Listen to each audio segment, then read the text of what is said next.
আসে নাই শোনো, শুনলি চোখ নীল হয়ে যাবে। শোন, একদিন আজাজিল শয়তান আল্লাহর বলতে আল্লাহ, এই দেখো আমি কিন্তু তোমার খিরিসকালি আদমের বেটাদের দেখে দেবো।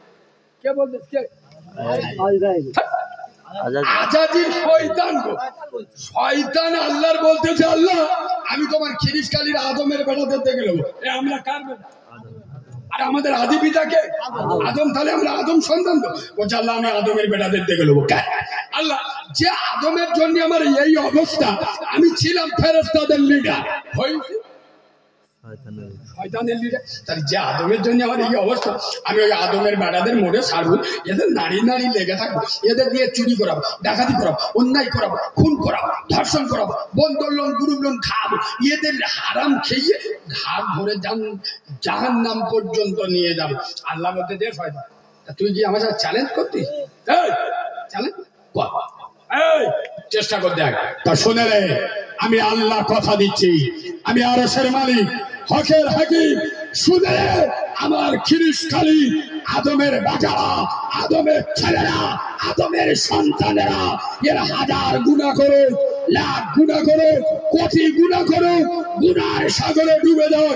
এরা যখন ওযু করে আমার মসজিদে এসে প্রথম সিজদায় দিয়ে বলবে সুবহান রাব্বিয়াল আলা, হে মালিক তুই তো পৃথিবীর সব থেকে বড় মালিক, আমি রব্বে কাবার মালিক। আমি কথা দিচ্ছি ওর প্রথম সিজদা করার কারণে ওর জীবনের গুনাহটা আমি আল্লাহ মাফ করে দেব। দ্বিতীয় সিজদা দেবে আমার গজবের জাহান্নাম হারাম করে আমার দয়ার জান্নাতটা ওয়াজিব করে দেব।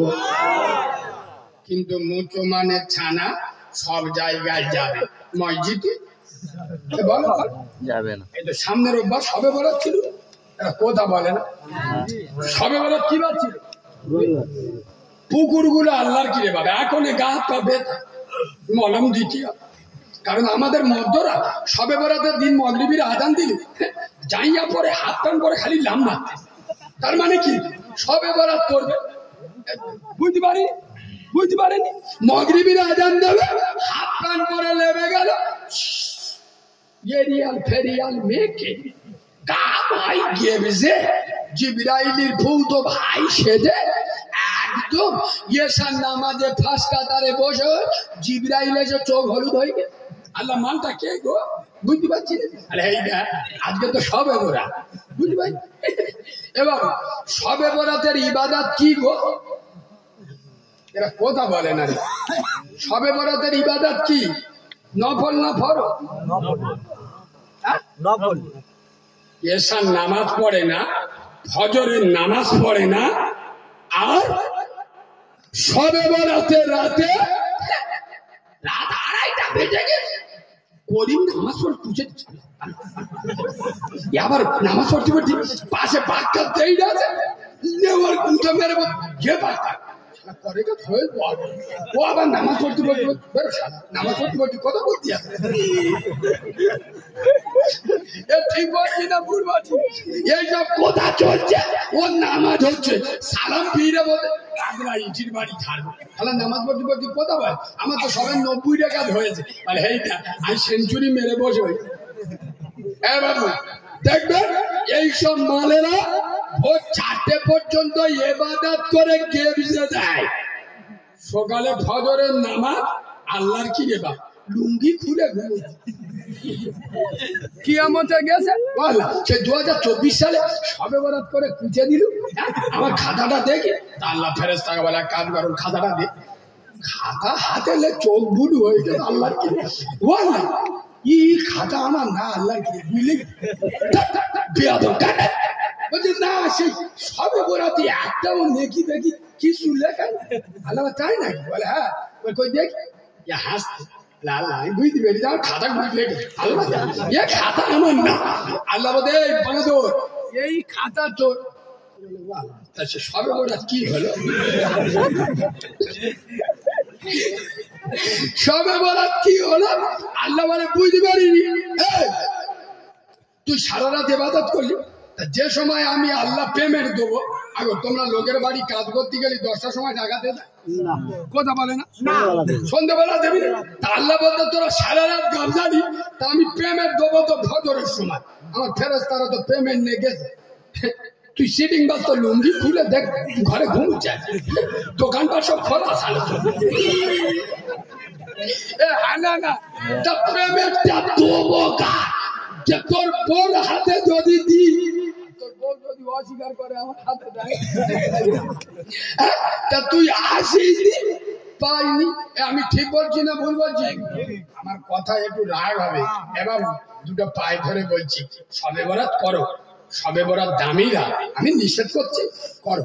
এই তোমার শরীর যতক্ষণ টান, 10 রেখাত 12 রেখাত, শুধু নামাজ নয়, নামাজ পড়লে, তসবিহ করলে, কিছুক্ষণ জিকির করলে, কিছুক্ষণ কোরআন পড়লে, কোরআন জানলি তবে তো পড়বে। চাচা কোরআন পড়তে লীলা বিকুড়াই চিনলেই ধরো গরু সিং, ফেরেশতা বলতে যে শালা কি নাম চালাচ্ছে রে। হ্যাঁ না জানলি তবে পড়বে তো। আয় বাবু কিছুক্ষণ নামাজ পড়ো, কিছুক্ষণ কোরআন পড়ো, কিছুক্ষণ তসবিহ তেলাওয়াত করো, শরীর টানছে না, আল্লাহ বলতে ঘরে চল যা, ঘরে চল যা, নাহলে মাল ঘুমিয়ে টলে পড়। আল্লাহ মানে আল্লাহ দেখা চাই কত ভালোবাসি, আল্লাহ চেবড়ে সোজা কত ঘুম পাচ্ছে ঘরে যা, ঘরে যা, 12 রেখা 10 রেখা 4 রেখা নামাজ পড়ে ঘরে যা, ঘরে গেলে নিশ্চিন্তায় ঘুমা, উঠে ফজরের নামাজ পড়ো। খোদার কসম আমি নবীর মেম্বারে বসে বলে যাচ্ছি, সবে বরাতের পুরো বরকত আল্লাহ তোমার নামাই লিখে দেবে। তুই মাল ভোর 4টে পর্যন্ত গেপছে ঘরে গিয়ে তালবের সব দেখা যাবে, নামাজ পড়বি নি, ও সবে বরাতের সব পাবে? এ কথা বলে না পারে। খোদার কসম দুটো পায়ে ধরবো। আচ্ছা বলো তো, ফরজ বড় না নফল বড়? কথা বলে না। আমি এই সব কথা বলি তো কিছু কিছু লোক বলে কি সব বলে। এবার একটা কথা বলি শোন, যে মালটা কানে কালা হয় না, ওর সামনে আলু বোম মারলি সারা কিছু বুঝতে পারে, বুঝতে পারে, পেটো বোম মারলি ছাপ তো ঠেকে। হ্যাঁ না তা এদের কাছে কথা বলতে গেলি সব অসুস্থ। এই দেখ এদের কাছে কথা বলতে গেলি গরম গরম বলতে হবে, এরা নরম ভাষা বোঝে। একদিন বোঝার হলে বুঝতুনি, আজকে জিজ্ঞেস করো দিন কজন জুমার নামাজ পড়েছে, ইমাম সাহেবের ডেকে জিজ্ঞেস করো জুমার নামাজে নাকি 8-10 জন লোক। এরা জলসানে পাগলা হয়ে, আর আল্লাহ বলছে ইয়া আইয়ুহাল্লাযীনা আমানু ইযা নুদিয়া লিস-সালাতি মিন ইয়াউমিল জুমআ, আয় আমার মসজিদে জুমার আজান হয়েছে, দুনিয়ার সব কাজ ফেলে দিয়ে আমার ঘরে আয়। এরা বলতে আল্লাহ দাঁড়া, আজকের কারিমুল্লাহ যা দিয়েছে পুষে দেবে, ওয়াজ হবে, বুঝতে পারছো না? জুমার নামাজ পড়ার সময় আছে, আজকের আমাদের জলসা। ঠিক বলছি না ভুল বলছি? খোদার কসম আমি কেন এইসব কথা বলি, দুটো পায়ে ধরে বলছি, আমার উপর রাগ করো না, আমি তোমাদের সন্তানের মতো। আমি কি কেরসা কাহিনী জানি না? এই শোনেন, প্রকৃত আপনার বন্ধু হলো সে আপনার অন্যায় কাজে বাধা দেয়। যে আপনি অন্যায় করছেন, আপনার বন্ধু বাধা দিচ্ছে না, মনে রাখবেন ও আপনার ঝাড়ার ধ্যান্দায় আছে, আপনার ভালো চায় না। আপনার যদি ভালো চাইতো আপনার খারাপ কাজে বাধা দিত। আমি জাতিকে বাঁচানোর জন্য, আচ্ছা আপনাদের সাথে আমাদের কোনো ঝগড়া আছে? আপনারা জীবনে কোনোদিন আমার সঙ্গে চলেছে? আমি আপনার বাড়িতে খেতে আসিনি, আমার বাড়িতে আপনার খাওয়াবো না। আমি আমার ঘরে চলে যাবো, জলসা শুনে আপনার ঘরে চলে যাবেন। খোদার কসম যেটা ভালো হবে সেটা বলে যাচ্ছি। আচ্ছা বলুন, হারামখোরের বিরুদ্ধে যে হারাম খায় তার হারামখোর বলা যাবে না? কথা বলে না? যে নামাজ পড়ে না তার জাহান্নামী বলবো না? নবী বলে যাচ্ছে নামাজ না পড়লে জাহান্নামে যাবে, আমি বললি রাগ হয় কেন? আচ্ছা আপনারা জ্ঞানী মানুষ তো, এই ভোরবেলাটা সত্যি কথা বলুন। আব্বা কেউ যদি গু বিসমিল্লাহ বলে খায় কি? আরে বলি মাঝে মাঝে ভক ভক উঠতেছে কি, মাঝে মাঝে পানির ফোয়ারা, পানির ফোয়ারা হচ্ছে। ওরে বাবা, যদি কেউ পায়খানা বিসমিল্লাহ বলে খায় হালাল হবে? কথা বলুন হবে বলছি মানে কোনো মানে আছে তো ভালো। আচ্ছা বলুন, মুসলমানের সন্তান মদ খাচ্ছে, গোপটা এরম ধরে মদ খাচ্ছে, এরম গোপটা ইংরাজি প্যাটার্নে ধরে কিছু বোঝে না।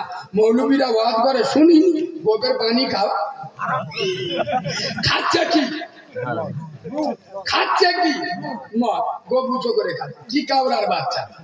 এবার আমার কথা রাগ করিনি, আমি সত্য বলছি না মিথ্যা বলছি উত্তর দাও।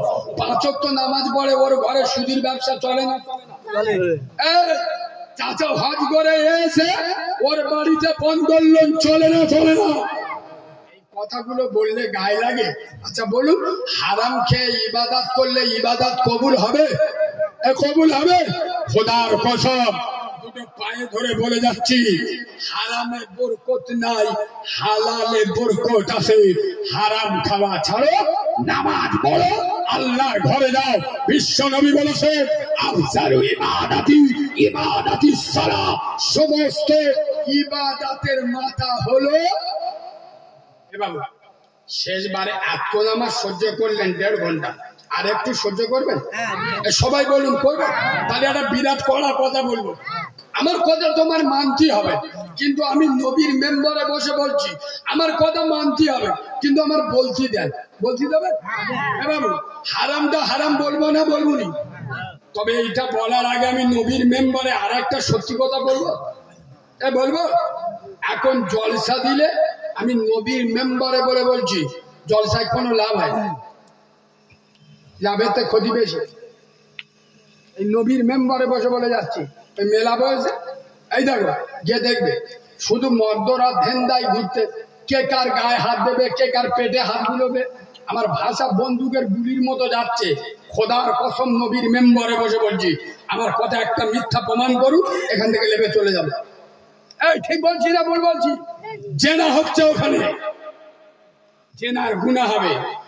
আর পশ্চিম বাংলায় 100-র মধ্যে কিয়ামতের দিন আমি নবীর মেম্বারে বসে বলছি, ফেরেশতারা আদলা ইদিনে খালি ছুটবে। কাদের খুঁজবে জানো? কাদের বলে? জলসা কমিটির লোকেদের। কারণ যারা জলসা দেয় এরা নামাজ, এবার বিভিন্ন জায়গায় যাই বিশ্বাস করো, কিছু কিছু মাল এসে এই দেখো, এবার এদিকে দেখো, কিছু কিছু লোক এসে আমার গোঁজা মারে। কারিমুল্লাহ ভাই, কমিটির লোকেরা, কমিটির ছেলেরা নামাজ পড়ে না, একটু ঠেসে দেবে ঠেসে দেবে। আমি মনে মনে করছি শালা কমিটি গায়ে ঠেসে দিয়ে আর লাভলি ক্যাশিয়ারের খুঁজে পাবো। আর যে আল্লাহর ওলি এসে বলতে যে কমিটির ছেলেরা নামাজ পড়ে না, আচ্ছা ও নামাজ পড়ে? কথা বলে না। কমিটির ছেলেরা নামাজ পড়ে না, যারা জলসা শোনে এরা নামাজ পড়ে, এরাও পড়ে না, এরাও পড়ে না, তো এদের দিকে আঙুল তুলছেন কেন? হ্যাঁ এবার আমাকে ভুল বুঝো না, কমিটির ছেলেরা নামাজ পড়ে না, ওদের নামাজ পড়তে হবে, ওদের নামাজ মাপ নেই, কিন্তু ওরা নামাজ পড়ে না বলে জলসা দেওয়া যাবে না। তাহলে জলসাটা না দে, ওরা মনে মধ্যে আমরা তো নামাজ পড়ি না, তার জলসাতে বেকার কি হবে? এক কাজ কর, নুসরাত জাহানের এনে তলপাট বার করে ব্রেক টানবে। আমার কথা বুঝতে পারিনি, তাহলে ওইটা দিলি ভালো হতো নাকি? আরে পাগল বোকা, ওরা নামাজ পড়ে না ঠিক কথা, নামাজ পড়তে হবে সকলে, কিন্তু ও যে ভালো কাজ দিচ্ছে। আচ্ছা আল্লাহ চাইলে কোনো আলেমের কথা শুনি, ওর যদি দিলটা আল্লাহ হেলিয়ে দেয়, হেদায়েতের মালিককে কথা বলে না? এই হেদায়েতের দপ্তর আল্লাহ ছাড়া। এবার আমার ড্রাইভারের দেখে নিয়ে কারিমুল্লাহ ভাই ডাকছে, বাবাজি হেদায়েতের দপ্তর আল্লাহ ছাড়া কারোর কাছে জোরে বলো নেই। খোদার কসম শুনলে পাগল হয়ে যাবেন।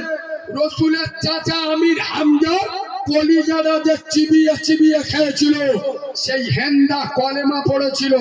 আর যে আবু তালেব রসুলের সব থেকে বড় সিকিউরিটি গার্ড ছিল, হযরত আলীর আব্বা, সেই আবু তালেব কলেমা পড়েনি। তার মানে কি বুঝলেন? হেদায়েতের মালিক কে? নবীর হাতে ও হেদায়েতের দপ্তর দেওয়া হয়নি। আমি কোটাকার মুলসাদ। এবার আচ্ছা আপনারা জ্ঞানী মানুষ তো বুঝে বলো, যেসব ছেলেরা নিজের জন্ম দেয়া বাপের কথা শোনে না, যারা নিজের মা 10 মাস 10 দিন পেটে ধরেছে, সেই মার মধ্যে বেশি কথা বললি চোখে আঙুল ঢুকে দেবো। ওই মেয়ের বে করবো, তোর কি করার করে না? ঠিক বলেছি না? তাহলে যারা নিজের জন্ম দেয়া বাপের কথা শোনে না, নিজের প্রসবিনী মার কথা শোনে না, তারা আমার মতো ভাড়াটে মোল সাহেবের কথা শুনবে? আচ্ছা, আমি ভাড়াটে মোল সাহেব কিনা, আমার কষ্ট কথায় কষ্ট নেই। আমি এই সত্য কথাগুলো বলি বলে তো খারাপ। আমি এখন 2 ঘন্টার জন্য ওয়াজ করতে এসেছি ফ্রি, কথা বলে না ফ্রি। ফোন পে টাকা মেরে দিছি, লাভ এরা বুঝতে পারবে কোন দিকে টিউমার নিয়ে ওয়াজ করতে, মানে বুঝতে পেরেছ? আমি 1 টাকা ছাড়বো, কথা বলে না। তাহলে আমি চন্দরা মোল সাহেব কিনা? 2 ঘন্টার চন্দরা মোল সাহেব। যারা নিজের গ্রামের ইমামের কোথায় নামাজ পড়ে না, তারা আমার কথা আল্লাহর ওলি হয়ে যাবে, তাই না? আমার তো বুঝে আসে না এরা নানির কবর কোথায় আর কাঁধে কোথায়। খোদার কসম, আমার কথায় রাগ করো না, দুটো পায়ে ধরে বলে যাচ্ছি, নামাজ পড়ো, নামাজ, মসজিদে যাও, পাগল হয়ে যাবে। রাসূল যেদিন পৃথিবী ছেড়ে চলে যাচ্ছে, সারা পৃথিবীর জ্ঞান বিজ্ঞান রাসূলের মুখের দিকে তাকিয়ে আছে। আমার রাসূল পৃথিবীর শ্রেষ্ঠ মহামানব পৃথিবী ছেড়ে চলে যাচ্ছে, জীবনের শেষ কথা কি বলে দেয়? নবীর কথা জীবনের শেষ কি হয়? ফাতেমার কথা বলে না, আয়েশার কথা বলে না, খাদিজা না হাসান হুসেনের কথা বলে? পৃথিবীর জ্ঞান বিজ্ঞান রসুলের মুখের দিকে তাকিয়ে আছে, কম্পিউটার ফিট করা আছে। খোদার কসম, রসুল চলে যাচ্ছে, রসুলের জীবনের শেষ ভাষা আসসালাত, আসসালাত। খিরিসকালের মুসলমান, নামাজ, নামাজ। ওয়ামা মালাকাতাই মানুকু, আমার উম্মতের নামাজ ছেড়ে দিস না। খোদার কসম, নবী তার জীবনের শেষ ভাষা উম্মত, নামাজ। নবী উম্মতকে ছেড়ে গেল নামাজে, আর উম্মত নামাজ ছেড়ে দে জলসা। আমার কথা খুব খারাপ লাগছে, তাই না? নামাজের কথা বলছি তো, মুখটু শুইকে গেছে। হ্যাঁ আব্বা, বিশ্বাস করো, আমি নবীর সামনে রমজান মাস আসছে, অনেক মান রোজা করবে। আমি নবীর মেম্বারে বসে বলে যাচ্ছি, লিখে নাও, অনেকজন রোজা করবে কিন্তু নামাজ পড়বে। সারাদিন শুকিয়ে রোজা করে, নামাজ পড়ে না। আমি নবীর মেম্বারে বসে বলে, আরে যার দিক এদের আর কি দিয়ে বোঝাবো? ইসলামে দাখিল হলে, ইসলামে দাখিল হলে মানে ইসলামে আই কার্ড কি, লা ইলাহা ইল্লাল্লাহ মুহাম্মাদুর রাসূল, মানে তুমি মুসলমান, তোমার পরিচয় হয়ে গেল। ইসলামের আধার কার্ড কি জানে? নামাজ। ইয়েস, নামাজ। ইসলাম কবুল করেছো, নামাজ পড়ো। দাঁড়িয়ে পড়তে পারছো না, বসে পড়ো। বসে পড়তে পারছো না, শুয়ে পড়ো। শুয়ে পড়তে পারছো না, ইশারায় পড়ো। নামাজ মা কথা বলে না নাই। এবার দুটো পায়ে ধরে তোমাকে আমি বাচ্চা মাওলানা কারিমুল্লাহ জাহাদি সুদূর ডায়মন্ড হারবার থেকে কসম খোদা, গলায় টিউমার অবস্থায় জীবনের ঝুঁকি নিয়ে তোমাদের এখানে জলসা করতে এসছি। আর এই ভোরবেলা, ভোর 3:30 এতগুলো আমার নবীর পাগল যারা বসে আছো, তোমাদের দুটো পায়ে ধরে আমি একজন দ্বীনের আলেম, আমি একজন মাহারা, আমি একজন রুগী মানুষ, তোমাদের পায়ে ধরে বলে যাচ্ছি, আমি খালি হাতে আসি নাই। আমি আজ খিরিসখালী মুসলমানদের হাতে, যুবক জওয়ানদের হাতে, তরুণ নবীনদের হাতে, নৌজওয়ানদের হাতে, বয়স্ক বাবাজিদের হাতে, সোনামণি মাহবুবদের হাতে, এক হাতে আল্লাহর কোরআন তুলে দিয়ে যাচ্ছি, আর এক হাতে আল্লাহর নামাজের পাটি তুলে দিয়ে যাচ্ছি। খোদার কসম, কোরআনকে মেনে নাও আর নামাজের পাটিকে সঙ্গী করে নাও। আব্বা, এই যুবক ছেলেরা, তোদের একটা ওয়াজ করে যায়, দুটো পায়ে ধরে বলছি, রাত 2:30 পর্যন্ত মোবাইলে নগ্ন মহিলার ছবি দেখছো? এই মোবাইলে রাত 2:30 পর্যন্ত উলঙ্গ মহিলার ছবি দেখছো? আমি তোদের দেখতে নিষেধ করতে আসি। আমি 12,000 লোক, অত বেশি বলবো। যেদিন 24,000 দিবি সেদিন নিষেধ করব, কিন্তু আজকের 12,000 নিয়ে যেটা নিষেধ করে যাব শুনে নাও। আমি তোমাদের নগ্ন মহিলার ছবি দেখতে নিষেধ করিনি, অর্থলগ্ন মহিলার ছবি দেখতে নিষেধ করিনি, কিন্তু যুবক ছেলেরা করিম রাত 2:30টার সময় মজা করে দেখে আবার ওর বন্ধু বাক্কারের ফোন করে এবার জেগে আছে ও কাউরা তো এরাম বলে হ্যাঁ জেগে আরে দাদা হেভি মাল এসে পাটা চিপে খেললে তো চোখ বুল হয়ে যাবে আল্লাহর কি ও মাল কি করে যে হোয়াটসঅ্যাপে লোডিং করে মজা করে দেখে আবার ফের ফোন করে করি আল্লাহর কি মালটা হেভি এরা মাল ফের ফেলি দিবি হ্যাঁ না এই যুবক ছেলেরা আমি নবীর মেম্বারে বসে বলছি তোদের আমি বাজে মহিলার ছবি দেখতে নিষেধ করি নাই, নগ্ন মহিলার ছবি দেখতে নিষেধ করি নাই, খোদার কসম তোদের আমি একটা কথা বলে যাচ্ছি 2:30-3টে পর্যন্ত মোবাইল দেখে মোবাইলটা যখন চার্জে দিয়ে শুয়ে পড়বে শুয়ে পড়ার আগে অজু করে নাও, উঁচুটা করে যাই নামাজটা বিছিয়ে নাও, নিয়ে আল্লাহর কাছে দুটো হাত তুলে দাও, আল্লাহ আল্লাহ আমি আদমের বেটা, ও আল্লাহ আমি শয়তানের ধোকায় পড়ে এই চোখের বাজে নেশায় পড়ে আমি নগ্ন মহিলার ছবি দেখে ফেলি, আল্লাহ এই কোটি কোটি বান্দার ভিতরে তুমি যদি আমার মাফ করতে তোমার কোনো ক্ষতি হবে না, আর তুমি যদি আমার মাফ না করো আমার কোনো পাওয়ার নেই তোমার সাথে তর্ক করব, আল্লাহ আমি ছাড়া তোমার বান্দার অভাব নেই, কিন্তু তুমি ছাড়া আমার রব বলে ডাকারা কেউ নাই, আল্লাহ আমি আদমের বেটা, আমি মুস্তফার গোলাম, আমি শয়তানের ধোঁকায় পড়ে চোখের নেশায় পড়ে দেখেছি, হে মালিক তুমি আমার মাফ করে দাও।